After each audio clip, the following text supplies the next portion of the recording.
Start হয়েছে সবাই ডাকো সবাই ডাকো সবাই আসো আসো এই সবাই আসো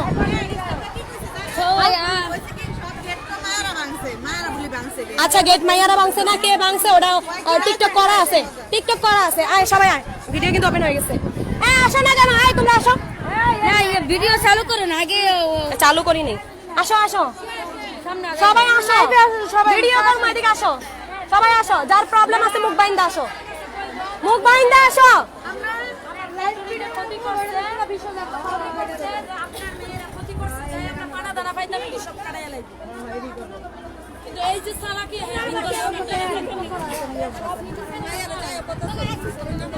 আচ্ছা এখন এই যে সব মায়েরা যাইতেছে পরে কিচ্ছু করা লাগবে না খালি আমার লগে দাঁড়ায় থাকবা আর খালি সবাই মিল্লা কইবা বিচার চাই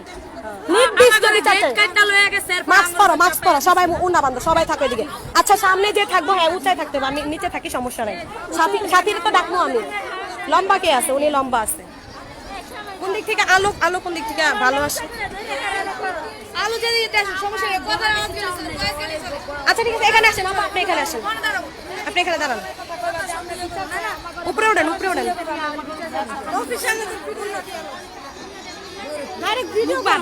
আচ্ছা আচ্ছা কে মুখ বান মুখে পাগল এই সবাই দাঁড়াও আমি দেখি করবো আমি করবো না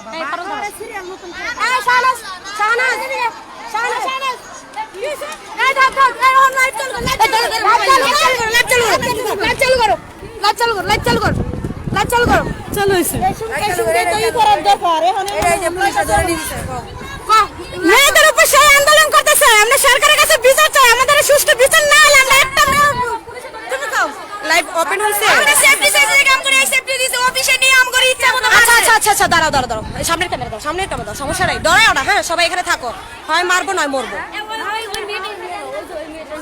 কোন মেয়েটা এই যে ওই মেয়েটাই নাও কেন আচ্ছা ডাকো আসসালামু আলাইকুম আসো সবাই আসো এখানে আমরা সবাই আছি হ্যাঁ ধরো আচ্ছা এদিকে সূর্য একটু এদিকে দাঁড়াও হ্যাঁ রোদের জন্য আমি কথা বলতে পারবো না প্রচন্ড রোদ সাইডে এদিকে অ্যাঙ্গেল করো সবাই থাইকো কিন্তু হ্যাঁ আপনি এইভাবে ধরো অন্ধকার আসতেছে আসসালামু আলাইকুম আমরা জর্ডান প্রবাসী তো আমি কিছু কথা বলবো সেটা হচ্ছে বিগত 14 দিন আমাদের ক্লাসিক ফ্যাশন অ্যাপারেন্স আল হাসানে প্রচন্ড গন্ডগোল হইতেছে গন্ডগোলটা আমরা প্রথমে করি নাই ইন্ডিয়ান ছেলেরা করছে বেতনের জন্য হ্যাঁ তারপর একটা লাশ পাওয়া গেছে ডাস্টবিনে সবকিছু মিলিয়ে অনেক আন্দোলন হয়েছে তো এরপর থেকে প্রচন্ড পরিমাণের আন্দোলন হয়েছে আমরা কেউ ডিউটিতে যাই নাই আজকে আমাদের মালিক পক্ষ 2 দিন যাবত আমাদেরকে বুঝাইতেছে অনেকভাবে যে ফ্যাক্টরি বন্ধ হয়ে যাবে তোমরা 30,000 শ্রমিক আসো প্লিজ কাজে আসো সে কারণে আজকে আমরা সবাই কাজে গেছি কাজে যাওয়ার পর আমরা এতদিন 14 দিন রুমে থাকার পর আজকে সবাই কাজে গেছি আজকে যখন আমরা কাজে গেছি অফিসে নিয়ে যত শ্রীলঙ্কার স্টাফ ছিল আমাদের ফ্যাক্টরিতে তত স্টাফরা আমাদের উপর অত্যাচার শুরু করছে আর সেই অত্যাচারটা দেখাবো আপনাদেরকে প্রমাণ শহরে আমি আপনাদের সবার কাছে হাত জোর করে রিকোয়েস্ট করতেছি আমাদের ভিডিওটা অবশ্যই শেয়ার দিবেন 14 দিন মুখ খুলি নাই কিন্তু আজ পর্যন্ত মাইর খায় আসছি তো জ্বলতেছে আর পারতেছি না আমরা যখন অফিসে গেছি তারপর আমাদের গেটগুলো ভেঙে ফেলছে এখন বলতেছে যে চুপ করো আমাকে বলতে পরে বলো প্লিজ তো আমাদের গেটগুলো ভেঙে ফেলছে এখন বলতেছে আমরা গেট ভেঙে ফেলছি কিন্তু সেরকম কিছুই না আমাদের প্রবাসী এক বোন আমাদের হোস্টেলে আমরা তো ক্লাসিক ফ্যাশন অ্যাপারেন্সে আসি তো আমাদের 22 নম্বর বিল্ডিং এ 49 নম্বর রুমে এক রিতা নামের বোনের লাশ পাওয়া গেছে ডাস্টবিনে সবকিছু মিলিয়ে আন্দোলনের পর আমরা 14 দিন রুমে ছিলাম এই আন্দোলন অবশ্যই টিকটক ফেসবুকে সবকিছুতে ছড়াই গেছে আপনারা দেশবাসীর কাছে একটা রিকোয়েস্ট করব আমি কাউকে ভয় পাচ্ছি না আমার সাথে এখানে অনেক লোক আছে আপনাদের কাছে রিকোয়েস্ট যে ভাই ও বোনেরা দেখতেছেন আমাদের ভিডিওটা অবশ্যই শেয়ার করবেন গোটা পৃথিবীর মাধ্যমে জানাই দিবেন মাননীয় মন্ত্রী আপনাকে বলছি আপনি একজন নারী আমরাও নারী শ্রমিক আমরা নারী শ্রমিক হয়ে কি আমরা ডাস্টবিনে লাশ হয়ে পড়বো কখনোই না আমরা অবশ্যই প্রতিবাদী নারী আমরা মাছে ভাতে বাঙালি আমরা অল্পতেই সন্তুষ্ট কঠোর পরিশ্রম করি তার বিনিময়ে নাম দেওয়া হয়েছে আমরা বাংলাদেশের নাগরিক আমরা যেখানেই যাই না কেন কর্মটাকে আগে পছন্দ করি স্বাধীন দেশের মানুষ হয়ে কেন স্বাধীনভাবে থাকতে পারতেছি না কেন আমাদের লাশ ডাস্টবিনে থাকবে তার মানে কি এবার তোমরা বলো আমি মেয়েদেরকে অফিসে ডিউটির নাম দেখে মেয়েদেরকে মারতেছি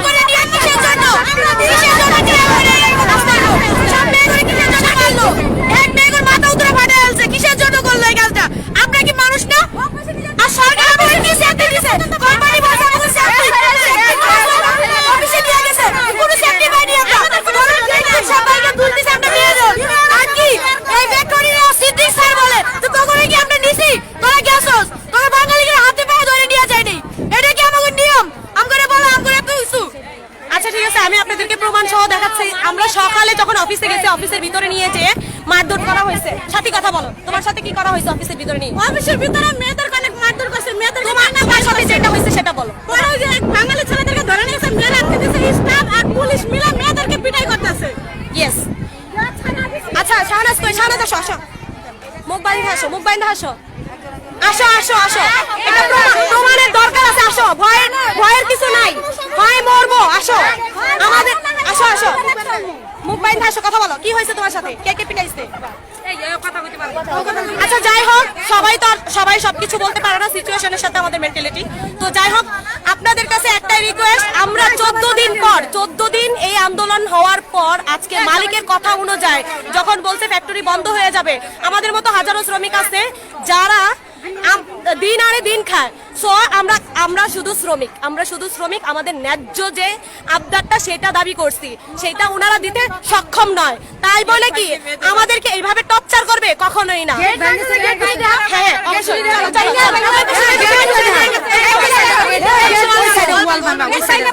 আচ্ছা ঠিক আছে, চলো চলো সবাই আসো, আসো। না না, পিছনে ক্যামেরা দিতে হবে না, তোমরা সবাই পিছিয়ে থাকো, সমস্যা নেই। ভয় পাওয়ার কিছু নাই, সবাই আসো, সবাই আসো। হ্যাঁ হ্যাঁ, লাইভ করতেছি, অবশ্যই লাইভ করবো, কেন করবো না। মুখ বন্ধ কইরা বইসাছিলাম, মুখ বন্ধ কইরা বইসাছিলাম। আমাদেরকে অফিসে নিয়ে গেছে, আমরা গেছি, আমাদেরকে ভালোভাবে বোঝানো হয়েছিল ফ্যাক্টরিতে আসো, ফ্যাক্টরিতে আসলে ফ্যাক্টরি বন্ধ হবে না। তো আমরা তার জন্য অফিসে গেছি। তার মানে কি?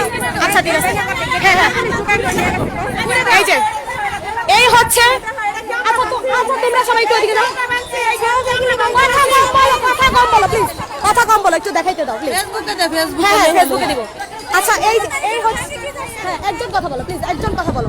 এই হচ্ছে অবস্থা, দেওয়াল টেওয়াল ভেঙে পুলিশ নিয়ে আইসা, সেনাবাহিনী নিয়ে আইসা আমাদেরকে অফিসে যাওয়ার জন্য বাধ্য। হ্যাঁ মারধর করে করছে। আচ্ছা যাও, অফিসে নিয়ে গেছে। তো আমার ফোনটা একটু ধরো, কেটে দাও, কেটে দাও। হ্যাঁ সব দিক দিয়ে গেট ভেঙে ফেলছে। তোমরা পিছনে যাও, হ্যাঁ নাহলে আসবে না, পিছনে যাও। তো সবকিছু ভেঙে আমাদেরকে নেওয়া হয়েছে। আমরা গেছি সম্মান রক্ষা করার জন্য গেছি, যেন ফ্যাক্টরিটা বন্ধ না হয়। হ্যাঁ পুলিশ আনছে, কোথায়? হ্যাঁ পুলিশ তো বলছি। আচ্ছা ঠিক আছে, তো আপনাদের কাছে রিকোয়েস্ট এইটাই যে আপনারা সবাই শেয়ার করুন। যদি কোনো গণমাধ্যমের ব্যক্তির চোখে পড়ে, আমরা এটা নির্দিষ্ট সুস্থ বিচার চাই, আমরা নির্দিষ্ট সুস্থ বিচার চাই। এখানে দেখতেই পাচ্ছেন সবাই মার খেয়ে আসছে, সবাই মার খেয়ে আসছে। আপনারা একটু দেখেন, এই যে দেখেন সবাই কিন্তু অলরেডি মার খেয়ে আসছে। হ্যাঁ, তো এখানে যারা স্টাফ আছে তাদেরকে পিটানো হচ্ছে, কারণ তাদেরকে পিটানো হচ্ছে এই কারণে কিছু কিছু স্টাফ আছে যারা আমরা হাউজে কি করছি না করছি সেগুলো পৌঁছায় দিতেছে। এই হচ্ছে অবস্থা আর এই হচ্ছে পরিস্থিতি। তো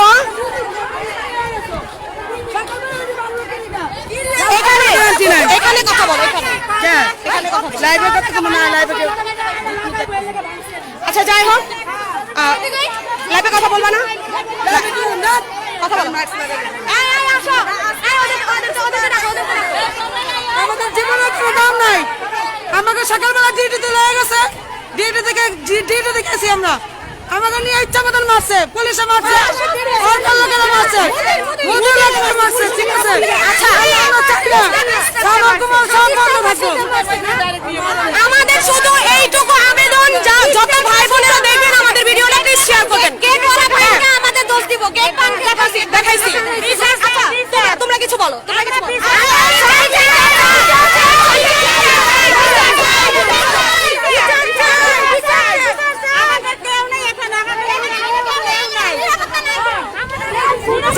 যাই হোক, এই যে উপরে দেখতে পাচ্ছেন, উপরে এই যে সবাই কিন্তু মার খেয়ে উপরে বসে আছে। হ্যাঁ কথা বলো, বলো আপু বলো। প্রবলেম নেই, মাস্ক পরছো তো, প্রবলেম নেই, বলো কথা বলো। আসসালামু আলাইকুম।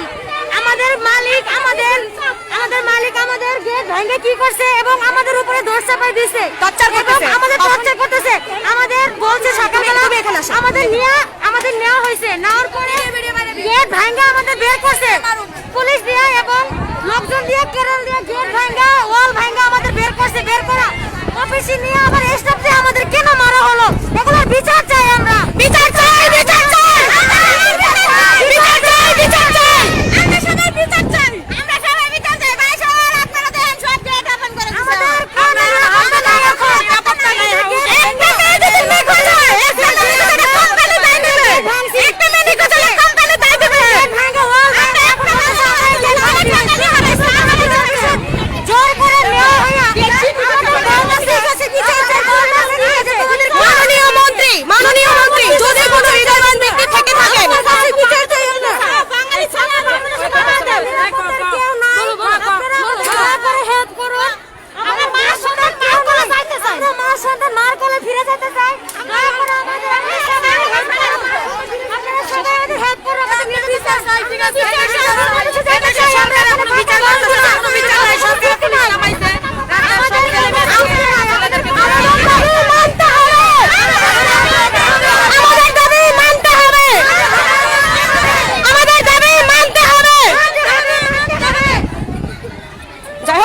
সকল ভাই ও বোনদেরকে আসসালামু আলাইকুম। সবার কাছে একটা রিকোয়েস্ট থাকবে, আপনারা প্লিজ ভিডিওটা শেয়ার করবেন। শেয়ার করেন, ছাড়বো, ছাড়বো। আমাদের জন্য হেল্প করেন ভাই। ভাই বোনেরা আছে হাউসে থাকার মতো না, কোন সময় কোন ঘটনা হয়। হোস্টেলে থাকার মতো কোনো পরিস্থিতি নাই। আমাদের সমস্ত কিছু ভাঙা হয়ে গেছে। আমাদের যদি কোনো ক্ষতি হয় আমাদের বাংলাদেশে নেওয়ার জন্য অনুরোধ জানাচ্ছি। বাংলাদেশে আমাদের বাংলাদেশে আচ্ছা ঠিক আছে, ইয়ে করো, সালাম দিয়ে নাও। হ্যাঁ, সালাম দাও। আসসালামু আলাইকুম। আপনারা সবাই আমাদের